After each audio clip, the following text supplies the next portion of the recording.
المتابعون جميعا مساكم الله بالخير. وكالة التحقيقات والاستخبارات الاتحادية تعلن رسميا عن دعوة تطوع لمنتسبين على هاي الوكالة بصفة عقد. طبعا التقديم بعد يومين من هذا التاريخ، اليوم 14 بالشهر راح ينفتح التقديم، يوم 16 و17 راح ينفتح يومين.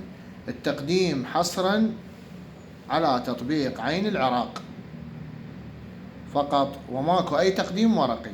يعني انت تنزل التطبيق بتليفونك وتمشي باجراءات التقديم واستمارة الكترونية عن طريق التطبيق. هذا قانون وزارة الداخلية الجديد، يعني احنا المكاتب عزلونا من هاي السالفة، فاي واحد يريد يقدم ينزل التطبيق بتليفونه. هاي اول وهاي تالي. هسه احنا مو نقول قطع الرزق، الله يوفق العالم، بس اكو ناس ما تعرف. كان المفروض بوزير الداخلية او مديرية ادارة التطوع يخلون رابط تقديم وبرنامج العين العراق، يريد يقدم على البرنامج يريد يقدم على رابط تقديم أسوة بمنصة أور. لكن بعد هم هاي قراراتهم، واحنا بالنسبة لنا ما نتدخل بقراراتهم، والرزق على رب العالمين.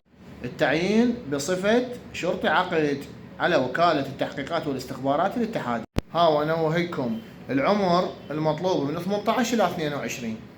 من 18 إلى 22. إذا كنت خريج متوسطة ففرصتك بحصول على الفرصة التوظيف أو التعيين مثالية، وإذا إعدادية بعد أوكي. أما إذا ابتدائية فأملك ضعيف، لكنه أنتم قدموا والله يسهل عليكم.